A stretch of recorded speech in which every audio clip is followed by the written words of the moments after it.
Hello, എല്ലാവർക്കും daily വ്ളോഗ്സിൻ്റെ പുതിയൊരു വ്ളോഗിലേക്ക് വീണ്ടും സ്വാഗതം. എല്ലാവരും സുഖമായിട്ടിരിക്കുകയെന്ന് വിചാരിക്കുന്നു. ഞാനും സുഖമായിട്ടിരിക്കുന്നു. ഇന്ന് ഞാൻ ഒരു കിച്ചൺ ക്ലീനിങ് മോട്ടിവേഷൻ വീഡിയോ ആയിട്ടാണ് കേട്ടോ വന്നിട്ടുള്ളത്. അപ്പോൾ നമ്മുടെ ഇതുപോലുള്ള വീഡിയോസും നിങ്ങൾക്ക് ഇഷ്ടപ്പെടുമെന്ന് വിചാരിക്കുന്നു. നമ്മുടെ ചാനൽ ഇനിയും സബ്സ്ക്രൈബ് ചെയ്യാത്ത പുതിയ കൂട്ടുകാരൊക്കെ ഉണ്ടെങ്കിൽ ഒന്ന് സബ്സ്ക്രൈബ് ചെയ്യാനും തൊട്ട് കാണുന്ന ബെല്ലൈക്കണിൽ ഓൾ എന്ന ഓപ്ഷനും കൂടി ഒന്ന് പ്രസ് ചെയ്യാനും മറന്നു പോകരുത് കേട്ടോ. എന്നാൽ മാത്രമാണ് നമ്മളിടുന്ന വീഡിയോസിൻ്റെ ഒക്കെ നോട്ടിഫിക്കേഷൻ നിങ്ങൾക്ക് അപ്പോഴപ്പോൾ കിട്ടുമല്ലോ. പിന്നെ വീഡിയോ കണ്ടുകൊണ്ടിരിക്കുമ്പോൾ ഇഷ്ടപ്പെടുകയാണെങ്കിൽ ഒന്ന് ലൈക്ക് ചെയ്യാനും പറ്റുന്നവരൊക്കെ ഒന്ന് ഷെയർ ചെയ്ത് കൊടുക്കാനും കമൻറ്റ് ചെയ്യാനും ഒന്ന് മറന്നു പോകരുത് കേട്ടോ. അപ്പോൾ നമുക്ക് വീഡിയോയിലേക്ക് പോകാം അല്ലേ. അപ്പോൾ ഞാൻ മാസത്തിലൊരു പ്രാവശ്യം നമ്മൾ കിച്ചൺ ഒരു ഡീപ്പ് ക്ലീനിങ് ഒക്കെ ചെയ്യുന്നത് നല്ലതാവില്ലേ. അപ്പോൾ ഞാൻ എന്തായാലും നമ്മൾ ഇവിടേക്ക് താമസമാക്കിയ സമയത്താണ് കേട്ടോ അതൊക്കെ തുടച്ച് വൃത്തിയാക്കിയിട്ട് കബോർഡുകളൊക്കെ തുടച്ച് വൃത്തിയാക്കിയിട്ട് നമ്മുടെ പാത്രങ്ങളൊക്കെ അടുക്കി വെച്ചത്. ഇപ്പോൾ ഒരു മാസമായി. അപ്പോൾ എന്തായാലും എല്ലാ ഉപയോഗിക്കാത്ത പാത്രങ്ങളും ഒക്കെ ഒന്ന് പുറത്തേക്ക് എടുത്ത് വെച്ചിട്ട് ഒക്കെ അടിച്ച് തുടച്ച് വൃത്തിയാക്കിയിട്ട് കയറ്റി വയ്ക്കാമെന്ന് വിചാരിച്ചു കേട്ടോ. അപ്പോൾ ഞാൻ നമ്മുടെ മൺപാത്രങ്ങളൊക്കെയാണ് കേട്ടോ. അപ്പോൾ അതൊക്കെ എപ്പോഴും എടുക്കണമെന്നല്ലല്ലോ. അപ്പോൾ ഞാനതൊക്കെ ഏറ്റവും അറ്റത്തേക്കാണ് കേട്ടോ നീക്കി വെച്ചിട്ടുള്ളത്. അപ്പോൾ അതൊക്കെ എടുത്തിട്ട് പുറത്തേക്ക് വെച്ചു. അത് എല്ലാത്തിലും നല്ല പൊടി വന്നിട്ടുണ്ട് കേട്ടോ. നമ്മളിതിന് ഒന്നും കബോർഡുകൾക്കൊന്നും ഡോറുകൾ വെച്ചിട്ടില്ല, അതുകൊണ്ട് തന്നെ നല്ല പോലെ പൊടിയൊക്കെ ഉണ്ടായിരുന്നു. അപ്പോൾ ഞാൻ ഉണ്ടാക്കി എടുത്തതാണ് കേട്ടോ. ഒരു മോപ്പ് പോലെ ഒരു സംഭവമാണ് ഇപ്പോൾ കാണിച്ചിട്ടുണ്ടായിരുന്നില്ലേ. അപ്പോൾ അത് ഞാൻ കുറേ മുന്നേ ഉണ്ടാക്കി വെച്ചിട്ടുള്ളതാണ് കേട്ടോ. ഒരു 7-അപ്പിൻ്റെ ബോട്ടിലുണ്ടല്ലോ, അത് മുറിച്ചെടുത്തിട്ട് പഴയ ലെഗിൻസിൻ്റെ ഇതൊക്കെ ഇങ്ങനെ വെട്ടി എടുത്തിട്ട് ഇതേപോലെ പീസൊക്കെ ആക്കിയിട്ട് പിന്നെ കെട്ടിയിട്ടൊക്കെ ഉണ്ടാക്കിയതാണ് കേട്ടോ. അപ്പോൾ അത് ഉപയോഗിച്ചിട്ടൊന്നും ഉണ്ടായിരുന്നില്ല, അത് അവിടെ ഇരിക്കുകയായിരുന്നു. അപ്പോൾ എന്തായാലും നമ്മുടെ ഇതിൻ്റെ ഉള്ളിലേക്കൊന്നും നമ്മളെ കൈ കൊണ്ട് തുടച്ചെടുക്കാനായിട്ട് എത്തില്ല. അപ്പോൾ എന്തായാലും അവിടെയൊക്കെ ഇതുകൊണ്ട് തുടച്ചെടുക്കാനായിട്ട് നല്ല യൂസ്ഫുള്ളായിട്ടുള്ള സംഭവമായിരുന്നു കേട്ടോ. ഇത്തിരി ലെങ്ത്ത് കൂടുതലായിരുന്നു, അപ്പോൾ അത് ഞാനൊന്ന് മുറിച്ചിട്ട് കുറച്ചെടുത്തു. അപ്പോൾ അതുകൊണ്ടൊക്കെ ഞാൻ തുടച്ചെടുക്കുന്നുണ്ടായിരുന്നു. പിന്നെ ഒരു പേപ്പർ വിരിച്ചിടാമെന്ന് വിചാരിച്ചു കേട്ടോ ആ ടൈലിൻ്റെ അവിടെയൊക്കെ. പിന്നെ അത് വേണ്ടാന്ന് വിചാരിച്ചു. അപ്പോൾ ഞാൻ തുടച്ചിട്ടിട്ട് 2 പ്രാവശ്യം നല്ലതുപോലെ പിഴിഞ്ഞെടുത്തിട്ട് തുടച്ചെടുക്കുകയാണ് ചെയ്തിട്ട് പിന്നെ പാത്രങ്ങളൊക്കെ തുടച്ചിട്ടാണ് കേട്ടോ ഒക്കെ കയറ്റി വെച്ചത്. പിന്നെ നനവില്ലാത്ത ഒരു തുണി കൊണ്ടാണ് കേട്ടോ ഒക്കെ തുടച്ചെടുത്തിട്ട് അവിടെ കമഴ്ത്തി വെച്ചു. പിന്നെ അത് നമ്മുടെ ഇരുമ്പിൻ്റെ ദോശക്കല്ലാണ് കേട്ടോ 2 എണ്ണം. അത് ഞാൻ നമ്മുടെ ക്ലോക്ക് കിട്ടിയപ്പോൾ അതിൻ്റെ കൂടെ ഉണ്ടായിരുന്ന ഒരു ബോക്സാണ് കേട്ടോ. അപ്പോൾ അതിൻ്റെ ഉള്ളിലേക്ക് ആക്കിയിട്ട് എടുത്തു വെച്ചു. അതിങ്ങനെ കമഴ്ത്തി അവിടെ വയ്ക്കുമ്പോൾ ഒരു ഇരുമ്പിൻ്റെ തുരുമ്പ് വരില്ല, ഒരു പാട് വരുന്നുണ്ടായിരുന്നു കേട്ടോ. അപ്പോൾ ഞാൻ എന്തായാലും ഇങ്ങനെ ചെയ്തു. നനവൊന്നുമില്ലാത്ത സമയത്താണ് കേട്ടോ അതങ്ങനെ എടുത്തു വെച്ചിട്ടുള്ളത്. പിന്നെ നമ്മുടെ പത്തിരി പ്രസ്, പിന്നെ അതേ മൺപാത്രങ്ങൾ തന്നെ കേട്ടോ. നമ്മുടെ കുടുക്ക പാത്രങ്ങളൊക്കെ ഇല്ലേ, കഞ്ഞി കുടിക്കുന്നതൊക്കെ. അപ്പോൾ അത് മുന്നത്തെ നമ്മുടെ വീഡിയോ ഒക്കെ കണ്ടവർക്ക് ഇതൊക്കെ നല്ല പരിചയമാവില്ല, നമ്മുടെ ഈ മൺപാത്രങ്ങളൊക്കെ. അപ്പോൾ എന്തായാലും നമ്മുടെ അടുപ്പ് എന്നെ മിസ് ചെയ്യുന്നു എന്ന് കുറേ പേരൊക്കെ പറയുന്നുണ്ട്. നമ്മൾ അടുപ്പ് ഉണ്ടാക്കാനുള്ള പരിപാടിയൊക്കെ തുടങ്ങുന്നുണ്ട് കേട്ടോ. അപ്പോൾ അടുത്ത് തന്നെ അടുപ്പൊക്കെ ആയിട്ട് വരും. ഇന്നലെ അച്ഛൻ വന്നപ്പോൾ ഞാൻ പറഞ്ഞിട്ടുണ്ട് കേട്ടോ, ഒരു ദിവസം വായു ഒഴിവുള്ളപ്പോൾ അപ്പോൾ അത് ഒരിക്കലൊരു കഴുങ്ങൊക്കെ വെച്ച് കെട്ടിയിട്ട് ഒരു ഷെഡ് ഉണ്ടാക്കിയിട്ട് അതിലൊരു അടുപ്പ് ഉണ്ടാക്കാനാണ്. അടുപ്പൊക്കെ ഞാൻ ഉണ്ടാക്കിക്കൊണ്ട് ഒരു ഷെഡ് ഉണ്ടാക്കി തരാൻ പറഞ്ഞിട്ടുണ്ട് കേട്ടോ. അപ്പോൾ അച്ഛൻ കുറച്ച് ദിവസം പണിയുണ്ട്, അത് കഴിഞ്ഞിട്ട് വരാമെന്ന് പറഞ്ഞു. അപ്പോൾ കുറേ പേരൊക്കെ ഇന്നലെ അച്ഛനെ കാണിച്ചപ്പോൾ ഇഷ്ടമായി എന്ന് പറഞ്ഞിട്ടുണ്ടായിരുന്നു കേട്ടോ. അപ്പോൾ എല്ലാവരും പറയും നമ്മുടെ കൂടെ ചിരിക്കാൻ കുറേ പേരുണ്ടാവും, 1000 പേരുണ്ടാവും, കൂടെ കരയാൻ നമ്മുടെ നിഴൽ മാത്രമേ ഉണ്ടാവുള്ളൂ എന്ന്. പക്ഷേ എനിക്ക് എപ്പോഴും എൻ്റെ കൂടെ കരയാനുണ്ടായിട്ടുള്ളത് അച്ഛനാണ് കേട്ടോ. അച്ഛനും അങ്ങനെ തന്നെയാണെന്ന് ഞാൻ വിചാരിക്കുന്നു. അത്രയ്ക്കും ഒരു അറ്റാച്ച്മെൻ്റാണ് കേട്ടോ അച്ഛനോടുള്ളത്. ഭയങ്കര സ്നേഹമാണ്. ഇതുവരെ എത്രയും പ്രായത്തിൻ്റെ ഇടയ്ക്ക് ഞങ്ങളെ ഒന്ന് അടിക്കൊന്നും അച്ഛൻ ഇതുവരെ ചെയ്തിട്ടില്ല കേട്ടോ. ചീത്ത പറയില്ല എന്നാണ് എൻ്റെ ഓർമ്മയിൽ, അങ്ങനെയൊന്നും ഉണ്ടായിട്ടില്ല. അങ്ങനെയാണ്. അപ്പോൾ അച്ഛൻ എന്ന് പറഞ്ഞാൽ അത്രയും ഇഷ്ടമാണ് എനിക്ക്. നമ്മളുടെ കൂടെ എപ്പോഴും ചിരിക്കാനാണെങ്കിലും തമാശകൾ പറയാനാണെങ്കിലും ഒക്കെ നല്ല ഇഷ്ടമാണ് കേട്ടോ അച്ഛന്. അച്ഛൻ ഞങ്ങളൊക്കെ ചെന്നിട്ടുണ്ടെങ്കിൽ കുട്ടികളെ പോലെയാവും. അപ്പോൾ അത്രയ്ക്കും പറഞ്ഞാൽ തീരില്ല അച്ഛൻ എന്ന് പറഞ്ഞിട്ടുണ്ടെങ്കിൽ. അച്ഛൻ എപ്പോഴും പണി തന്നെയാണ് കേട്ടോ. വീട്ടിൽ പശുവുണ്ട്, ആടൊക്കെ ഉണ്ട്. അപ്പോൾ പശുവിനെ ഒക്കെ അഴിക്കലും കെട്ടലും പാല് കറക്കലും കൊണ്ട് കൊടുക്കലും അതൊക്കെ തന്നെയാണ് അച്ഛൻ്റെ പണി. പിന്നെ അച്ഛൻ്റെ 9ാമത്തെ വയസ്സിലാന്ന് പറഞ്ഞു കേട്ടിട്ടുള്ളതാണ് കേട്ടോ. ഒരു വീട്ടിൽ ചെന്ന് നിന്നതാണ് കേട്ടോ. വീട്ടിലെന്ന് പറഞ്ഞാൽ അവിടുത്തെ പണികളൊക്കെ ഇങ്ങനെ ചെയ്യുക. അപ്പോൾ അന്ന് 9ാമത്തെ വയസ്സിൽ ഈ പേടടയ്ക്കൊക്കെ ഉണ്ടാവില്ലേ, അപ്പോൾ അതൊക്കെ മാറ്റിയിടുക, അങ്ങനെയൊക്കെയാണ് ഇത്ര ചെയ്തു തുടങ്ങിയത്. പിന്നെ ഇപ്പം ഇത്രയും കാലമായി അച്ഛൻ അവരുടെ വീട്ടിൽ തന്നെയാണ് കേട്ടോ. തോട്ടത്തിൽ പണിയും പിന്നെ അവരുടെ വീട്ടിലെന്തെങ്കിലുമൊക്കെ പണികളുണ്ടെങ്കിൽ അതും, പിന്നെ കടയിലേക്ക് പോകാനാണെങ്കിൽ എല്ലാത്തിനും അവരുടെ കുറച്ച് ഏട്ടനനിയന്മാരൊക്കെ ഉണ്ട് കേട്ടോ. 4-5 പേരൊക്കെ ഉണ്ട്. അച്ഛനെക്കാട്ടിലും അച്ഛൻ്റെ ഒപ്പമുള്ളവരും അച്ഛൻ്റെ മൂത്തവരും അച്ഛൻ്റെ താഴെയുള്ളവരൊക്കെ അങ്ങനെ ആയിട്ടുള്ളവരാണ് കേട്ടോ അവർ. അപ്പോൾ എല്ലാവരുടെ വീട്ടിലും അവരുടെ പറമ്പിലും ഒക്കെ ആയിട്ടുള്ള പണികളൊക്കെയാണ് കേട്ടോ ഇന്നും അച്ഛൻ ചെയ്തുകൊണ്ടിരിക്കുന്നത്. അപ്പോൾ അതൊക്കെയാണ് അച്ഛൻ്റെ വിശേഷങ്ങൾ. ചെറുതിലൊക്കെ ഞങ്ങൾ സ്കൂളിൽ പോകുമ്പോൾ അച്ഛൻ്റെ ഒരു മുതലാളിയുടെ ഇവരുടെ തന്നെ പറമ്പുണ്ട് കേട്ടോ. ഞങ്ങളെ സ്കൂളിൽ പോകണടുത്ത് വീടിൻ്റെ അടുത്ത് തന്നെയാണ്. അപ്പോൾ അച്ഛൻ, ഞാൻ മുന്നേ ഒരു വീഡിയോയിൽ പറഞ്ഞിട്ടുണ്ട്, അവിടെ നിന്ന് ഇങ്ങനെ കിളയ്ക്കണ ശബ്ദം കേൾക്കാം. അപ്പം ഞങ്ങൾ ഓടി ചെല്ലും, അങ്ങോട്ട് ചെല്ലും. അപ്പോൾ ബുക്കിന് പൈസ, അന്നൊക്കെ ബുക്കിനൊക്കെ പൈസ കൊടുക്കണം മേടിക്കുമ്പോൾ. അപ്പോൾ അതിന് ടെക്സ്റ്റ് ബുക്കിനൊക്കെ, അപ്പോൾ അതിനൊക്കെ പൈസ മേടിക്കാനായിട്ട് ഞങ്ങൾ അങ്ങോട്ട് ചെല്ലും. പിന്നെ കഞ്ഞിക്ക് പൈസ കൊടുക്കണം. അപ്പോൾ അച്ഛൻ രാവിലെ വീട്ടിൽ നിന്ന് പോരും. ചിലപ്പോൾ ഞങ്ങൾ എണീച്ചിട്ടൊന്നും ഉണ്ടാവില്ലല്ലോ. അപ്പോൾ ആ സമയത്ത് തന്നെ അച്ഛൻ പോയിട്ടുണ്ടാവും കേട്ടോ. അപ്പോൾ പിന്നെ ഞങ്ങൾ പിന്നെ സ്കൂളിൽ പോകുമ്പോൾ അവിടെ നിന്ന് ഇങ്ങനെ കിളയ്ക്കുന്ന ശബ്ദമൊക്കെ കേട്ടിട്ടുണ്ടെങ്കിൽ ഞങ്ങൾ പോയിട്ട് കഞ്ഞിക്കുള്ള പൈസയൊക്കെ മേടിച്ചിട്ട് പോവും. പിന്നെ അച്ഛൻ വൈകിട്ട് പണി മാറ്റി വരുമ്പോൾ രാത്രി ഉണ്ടാവും 7 മണി ഒക്കെ ആണ് തോന്നുന്നു. അപ്പോൾ ആ സമയത്തൊക്കെ വരുമ്പോൾ സൈക്കിളിലാണ് കേട്ടോ പോവുക. അപ്പോൾ അച്ഛൻ്റെ ബെല്ലടി കേൾക്കുമ്പോൾ സൈക്കിളിൻ്റെ ബെല്ല് അടിക്കൂല. അപ്പോൾ അത് കേൾക്കുമ്പോൾ ഞങ്ങൾ ഓടി വരും 3 ആളും. എന്തെങ്കിലും കൊണ്ടുവന്നിട്ടുണ്ടാവും, അത് കഴിക്കാനാണ്. അപ്പോൾ മിക്ക ദിവസം കൊണ്ടുവരിക മിച്ചറാണ് കേട്ടോ. അപ്പോൾ അത് ഇങ്ങനെ ന്യൂസ് പേപ്പറിൽ പൊതിഞ്ഞിട്ടാണ് അന്നൊക്കെ ഇങ്ങനെ കൊണ്ടുവരിക. അപ്പം ഞങ്ങൾ അപ്പം തന്നെ കൊണ്ടുവന്നിട്ടുണ്ടെങ്കിൽ ഞങ്ങൾ അവിടെ ഇരുന്നിട്ട് 4 പേരും, ഞാനും ചേച്ചിയും ചേട്ടനും അച്ഛനും കൂടി ഇരുന്നിട്ട് അതങ്ങനെ കഴിക്കും. അച്ഛന് നല്ല ഇഷ്ടമാണ് അതിലത്തെ കപ്പലണ്ടിയൊക്കെ കഴിക്കാൻ നല്ല ഇഷ്ടമാണ് കേട്ടോ. അപ്പം ഞങ്ങൾ അതൊക്കെ വറുക്കിയിട്ട് അച്ഛന് കൊടുക്കും. അച്ഛൻ കപ്പലണ്ടിയൊക്കെ കഴിക്കും, ഞങ്ങൾ മിച്ചറും കഴിക്കും. പക്ഷെ അമ്മ ഉണ്ടാവും കേട്ടോ. അമ്മ എന്തെങ്കിലും പണികളൊക്കെ ചെയ്തിട്ട് ഇരിക്കാവും അമ്മ. പക്ഷെ ഞങ്ങളത് ഓർക്കേ ഇല്ല, ഞങ്ങൾ കൊടുക്കൂല്ല. കഴിഞ്ഞിട്ടുണ്ടെങ്കിൽ അമ്മ പറയും, ഇങ്ങനെ ഒരാളുണ്ട്, ഇവിടെ ഒരു തള്ളുണ്ട്, അങ്ങനെ ഒരു വിചാരമില്ലായിരിക്കും പറയും. അപ്പോൾ ഇപ്പം അതൊക്കെ ആലോചിക്കുമ്പോഴാണ് കേട്ടോ നല്ല കരയാനും ചിരിക്കാനും ഒക്കെ തോന്നും. അതൊക്കെ കഴിഞ്ഞു പോയി, ഒരിക്കലും തിരിച്ച് കിട്ടാത്തത്, നമ്മൾ ഒരിക്കലും മറക്കാത്തത്, എത്ര കാലം കഴിഞ്ഞാലും ഓർക്കാൻ ഇഷ്ടപ്പെടുന്ന നമ്മുടെ ഒരു ഓർമ്മയാണ് അതൊക്കെ അല്ലേ. എത്ര കാലം കഴിഞ്ഞ് തിരിച്ച് കിട്ടാത്ത ഓർമ്മകൾ. അപ്പോൾ അങ്ങനെയൊക്കെ ആയിരുന്നു കേട്ടോ ഞങ്ങളെ ചെറുപ്പത്തിലെ നല്ല നല്ല നിമിഷങ്ങളൊക്കെ അതൊക്കെയായിരുന്നു. പിന്നെ അച്ഛനെപ്പോഴും ഞങ്ങളതിനെ ചേച്ചീനെയും എന്നെയും പ്രബി എന്നാണ് വിളിക്കുക.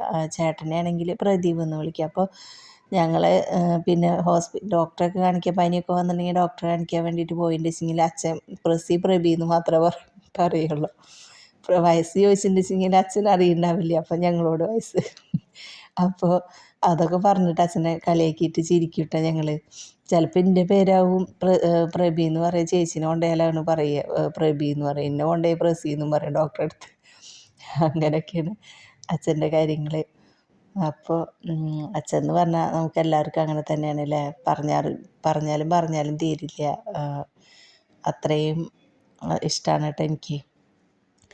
അങ്ങനെ നമ്മുടെ പണികളൊക്കെ ഇങ്ങനെ നടന്നുകൊണ്ടിരിക്കുന്നുണ്ട് കേട്ടോ. അപ്പോൾ ഈ ബക്കറ്റുകളും ഇതിലൊക്കെ ഞാൻ മുന്നേ പറഞ്ഞിട്ടുണ്ട്, അരിയും പച്ചരിയും അരിപ്പൊടിയും പിന്നെ കുട്ടികളെ സ്നാക്സും ഒക്കെയാണ് കേട്ടോ. ഈ വലിയ ബക്കറ്റിൽ നമ്മുടെ മട്ടരിയാണ് ഇരിക്കുന്നത്. അങ്ങനെ ബിരിയാണിയുടെ അരിയും എല്ലാതും ഉണ്ട് കേട്ടോ. എല്ലാതും ഓരോ പാത്രത്തിലൊക്കെ ആക്കിയിട്ട് അങ്ങനെ വെച്ചിട്ടുണ്ട്. അപ്പോൾ എല്ലാതും കാണുന്ന പോലെയല്ല കേട്ടോ, നല്ലതുപോലെ പൊടി വന്നിട്ടുണ്ട്. അപ്പോൾ ഞാൻ ഒരു തുണി നല്ലതുപോലെ നല്ല പിഴിഞ്ഞെടുത്തിട്ടാണ് കേട്ടോ ഒന്ന് തുടച്ചെടുക്കണത്. അല്ലെങ്കിൽ ഉണങ്ങിയ തുണി കൊണ്ട് ഇങ്ങനെ തുടച്ചിട്ടുണ്ടെങ്കിൽ പിന്നെ എനിക്ക് ഈ ശ്വാസം മുട്ടുള്ള കാരണം കൊണ്ട് പിന്നെ തുമ്മാനൊക്കെ നിൽക്കും. അപ്പോൾ അതിങ്ങനെ നനച്ച ഒരു തുണി കൊണ്ട് തുടയ്ക്കുമ്പോൾ വലിയ കുഴപ്പമില്ല കേട്ടോ. അങ്ങനെ ഇടയ്ക്ക് ഇതേപോലെയൊക്കെ തുടച്ച് വൃത്തിയാക്കിയിട്ടുണ്ടെങ്കിലൊക്കെ നമുക്ക് വലിയ കുഴപ്പമൊന്നുമില്ലാണ്ട് ഇങ്ങനെ പോട്ടാ. അല്ലെങ്കിൽ ഒന്നാകണ്ട് ചെയ്യാൻ നിന്നുണ്ടെങ്കിൽ തീരെ ഇല്ല. ഇതിപ്പോൾ ഞാൻ ഇടയ്ക്കൊക്കെ അതൊക്കെ എടുക്കേണ്ട ഒരു ആവശ്യം വരുമ്പോൾ അതൊക്കെ ഒന്ന് തുടച്ച് ഇടാറുണ്ട് കേട്ടോ. അതുകൊണ്ടാണ് ഇത്രയും വൃത്തിയായിട്ടിരിക്കുന്നത്. ഇതൊക്കെ കുറേ പഴക്കമുള്ള പാത്രങ്ങളാണ് കേട്ടോ. ഒന്നും നമ്മുടെ കയ്യിൽ പുതിയതൊന്നുമില്ല, എല്ലാതും പഴയതാണ്. ഉള്ളിക്കൊട്ടയാണെങ്കിൽ കുറേ പഴക്കമുള്ള ഇതാണ് കേട്ടോ.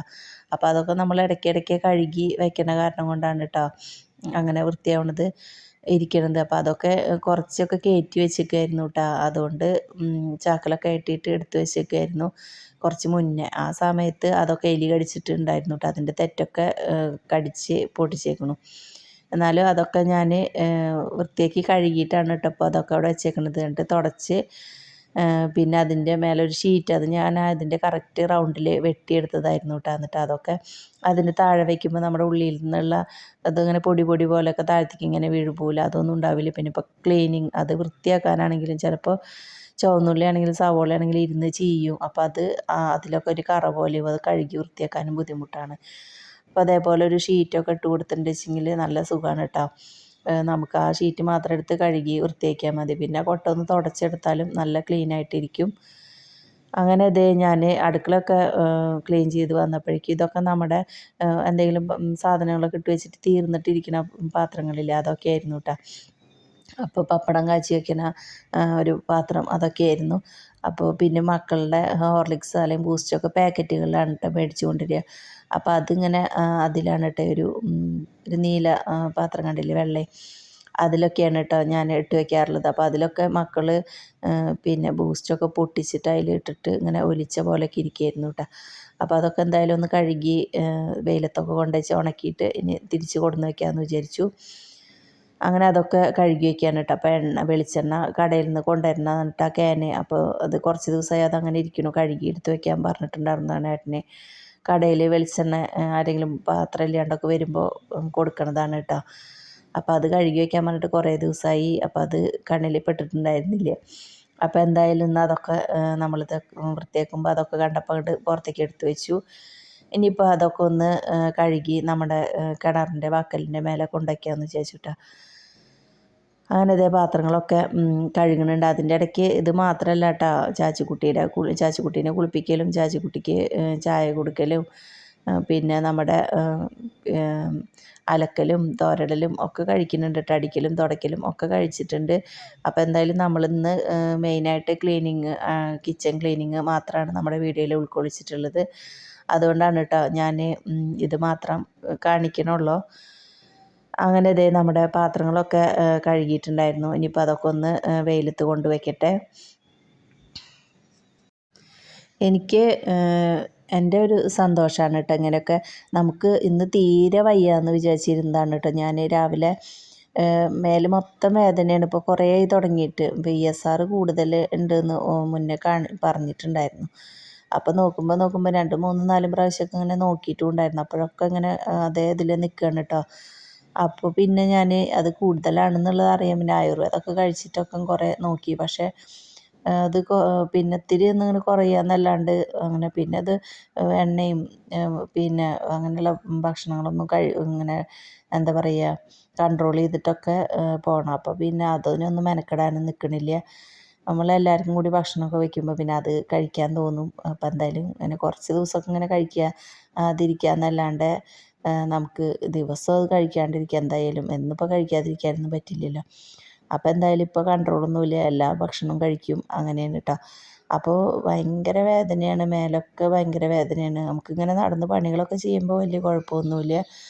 പിന്നെ എവിടെയെങ്കിലുമൊക്കെ ഇരിക്കാനും അവിടുന്ന് എണീക്കാനും ഒക്കെ ഭയങ്കര ജോയിൻറ്റ് പെയിന്, മേല് മൊത്തം വേദനയാണ് കേട്ടോ. അപ്പോൾ അങ്ങനെയൊക്കെ ആയിട്ടാണ് ഇപ്പോൾ രാവിലെ ഉണ്ടായിരുന്നത്. അപ്പോൾ ഞാൻ വിചാരിച്ചു എന്തായാലും നമുക്കിങ്ങനൊരു വീഡിയോ എടുക്കാം എന്ന് വിചാരിച്ചിട്ട് അങ്ങോട്ട് മെനക്കെട്ടിട്ട് നിന്നു കേട്ടോ. അപ്പോൾ നമുക്ക് അത്യാവശ്യം പണി ഉണ്ടായിരുന്നു. ഒരു 1:30 വരെ നമ്മുടെ ഈ പണിയും വീട്ടിലെ ബാക്കിയുള്ള പണികളൊക്കെ ആയിട്ട് അങ്ങനെ നിന്നിട്ടുണ്ടായിരുന്നു കേട്ടോ. അപ്പോൾ എന്താണെന്നറിയില്ല, നമുക്ക് വയ്യാന്ന് തോന്നിയതൊക്കെ എവിടേക്കാണ് പോയെന്നറിയില്ല. അപ്പോൾ നമുക്കിങ്ങനെ വയ്യാന്ന് വിചാരിച്ചിരുന്നുണ്ട്. എന്ന് വിചാരിച്ച് ഡോക്ടറെ കാണിക്കേണ്ട, മരുന്ന് കഴിക്കരുതെന്നൊന്നുമല്ല കേട്ടോ പറയുന്നത്. ചിലരുണ്ട് തീരെ വയ്യ എന്ന് പറഞ്ഞിട്ട് പിന്നെ അങ്ങനെ തന്നെ വയ്യ വയ്യ വയ്യ എന്ന് പറഞ്ഞിട്ട് കിടന്നിട്ട് ഇരുന്നിട്ടു അങ്ങനെയൊക്കെ ആകുമ്പോൾ തന്നെ നമുക്ക് കൂടുതൽ വയ്യായ്ക കൂടുകയുള്ളൂ കേട്ടോ. എനിക്ക് അങ്ങനെയാണ് തോന്നാറുള്ളത്. അപ്പോൾ അപ്പോൾ ഞാനിത് എന്തൊക്കെ ചെയ്തു ഇപ്പോൾ വയ്യാന്ന് വിചാരിച്ചിട്ട് അങ്ങനെ ഇരുന്നൊന്നുമില്ലല്ലോ. അപ്പോൾ നമുക്ക് വിചാരിച്ചിട്ടുണ്ടെങ്കിൽ എല്ലാം ചെയ്യാൻ പറ്റും. അങ്ങനെ കണ്ടില്ല. അങ്ങനെ നമ്മുടെ അടുക്കളയൊക്കെ നല്ല ക്ലീനായി, നല്ല ഭംഗിയായില്ല കാണാനായിട്ട്. ഇങ്ങനെയൊക്കെ വൃത്തിയായിട്ട് കിടക്കുമ്പോൾ തന്നെ നമ്മുടെ മനസ്സിന് ഒരു സന്തോഷമാണ്, അല്ലേ, ഒരു സമാധാനമാണ്. ഇത്തിരി നേരം കിടക്കുള്ളൂ കേട്ടോ, മക്കളൊക്കെ ഉള്ളതല്ലേ. അപ്പോൾ എന്തായാലും ഞാൻ നല്ലോണം ചീത്തയൊക്കെ പറയും, എന്നാലും കുറേയൊക്കെ അവർ കച്ചറാക്കാതെയൊക്കെ ഇരിക്കും കേട്ടോ. പിന്നെ നമ്മുടെ ചാച്ചിക്കുട്ടി ഉണ്ടല്ലോ, ചാച്ചിക്കുട്ടി പറഞ്ഞ ചിലപ്പോഴൊക്കെ എടുത്ത സാധനങ്ങളൊക്കെ എടുത്തെടുത്ത് കൊണ്ടുവയ്ക്കും, നല്ല ശീലമാണെങ്കിൽ. ഇല്ലെങ്കിൽ എവിടുന്ന പറയണമെന്ന് പോലും കേൾക്കാത്ത പോലെ അവിടെ ഇരിക്കും കേട്ടോ. അങ്ങനെയൊക്കെയാണ് അവളുടെ ചില നേരത്തെ സ്വഭാവം. ഇന്നിപ്പോൾ വലിയ കുഴപ്പമില്ല, അതുകൊണ്ടാണ് കേട്ടോ ഞാൻ അവളെയും കൂടി ഒന്ന് വീഡിയോയിൽ ഉൾക്കൊള്ളിച്ചത്. ഇന്ന് കുളിയൊക്കെ കഴിഞ്ഞിട്ട് അവിടെ ഇരിക്കുന്ന സമയത്ത് ഞാനൊന്ന് വീഡിയോ എടുക്കട്ടെ എന്ന് ചോദിച്ചപ്പോൾ വേണ്ടാന്നൊന്നും പറഞ്ഞില്ല. അപ്പോൾ ഒന്ന് ചാച്ചിക്കുട്ടീനെയും കൂടി കാണിച്ചു തന്നതാണ് കേട്ടോ. അപ്പം ഞാനിവിടെയൊക്കെ കുക്കിംഗ് കഴിഞ്ഞ് അപ്പം തന്നെ കൗണ്ടർ ടോപ്പൊക്കെ തുടച്ച് വൃത്തിയാക്കിയിട്ട് തന്നെയാണ് കേട്ടോ. എന്നാലും ഒന്നും കൂടി ഇത്തിരി ഫിനോയിലൊക്കെ തെളിച്ചിട്ടുണ്ടായിരുന്നു കേട്ടോ, അത് കാണിച്ചിട്ടില്ല എന്ന് തോന്നുന്നു. എല്ലായിടും ഒന്ന് തുടച്ച് വൃത്തിയാക്കിയിട്ട് ഇപ്പോൾ ഈച്ച ശല്യമൊന്നും തീരില്ല കേട്ടോ. അപ്പോൾ അതേ ഒരു കുമ്പളങ്ങ ഇരിക്കുന്നുണ്ട്, അതിന് കറി വെക്കണം. കുറച്ച് ദിവസമായി അതവിടെ ഇരിക്കുന്നു. മത്തങ്ങ ഉണ്ടായിരുന്നു കേട്ടോ ഒരെണ്ണം, അതെടുത്തിട്ട് ഒരു പ്രാവശ്യം എരിശ്ശേരി വെച്ചു, ഇനി വെക്കാനുണ്ട്. പിന്നെ അതേ നമ്മുടെ മൺപാത്രങ്ങളൊക്കെ അതൊന്നും എപ്പോഴും എടുക്കണില്ലല്ലോ, അപ്പോൾ അത് ഇത്തിരി ഉള്ളിലേക്കാക്കിയിട്ട് അങ്ങനെ വെച്ചതാണ് കേട്ടോ. പിന്നെ അതേ മേലെ എപ്പോഴും എടുക്കണ പാത്രങ്ങളൊക്കെയാണ് കേട്ടോ മേലെ വെച്ചു. പിന്നെ താഴത്ത് നമ്മുടെ പിന്നെ ദോശക്കല്ലും പത്തിരി പ്രസ്സും പുട്ടുകുറ്റിയും പിന്നെ ചീരവയും വെളിച്ചെണ്ണ ക്യാനും ഒക്കെയാണ് കേട്ടോ. അപ്പോൾ അതേ കുറേ കള്ളികൾ സാധനങ്ങളൊന്നുമില്ല. അപ്പോൾ ഒക്കെ അടുക്കി പെറുക്കി ഓരോ സൈഡിൽ മാത്രമായിട്ട് ഇങ്ങനെ വെച്ചു കൂട്ടാ. അങ്ങനെ ഇതെപ്പോൾ കണ്ട എല്ലാം നല്ല ക്ലീനായില്ലേ. അങ്ങനെ ഇന്നത്തെ നമ്മുടെ വിശേഷങ്ങൾ ഇത്രയേ ഉള്ളൂ കേട്ടോ. അപ്പോൾ നമ്മുടെ വീഡിയോ ഇവിടെ വൈൻഡപ്പ് ചെയ്യാണ്. എല്ലാവർക്കും നമ്മുടെ വീഡിയോ ഇഷ്ടപ്പെട്ടു എന്ന് വിചാരിക്കുന്നു. ഇഷ്ടപ്പെട്ടാൽ ഒന്ന് ലൈക്ക് ചെയ്യാനും പറ്റുന്നവരൊക്കെ ഒന്ന് ഷെയർ ചെയ്യാനും കമൻറ്റ് ചെയ്യാനും ഒന്നും മറന്നു പോകരുത് കേട്ടോ. അപ്പോൾ നമ്മുടെ പുതിയൊരു വീഡിയോ ആയിട്ട് നാളെ വരുന്നതായിരിക്കും. അതുവരെ എല്ലാവർക്കും ബായ്.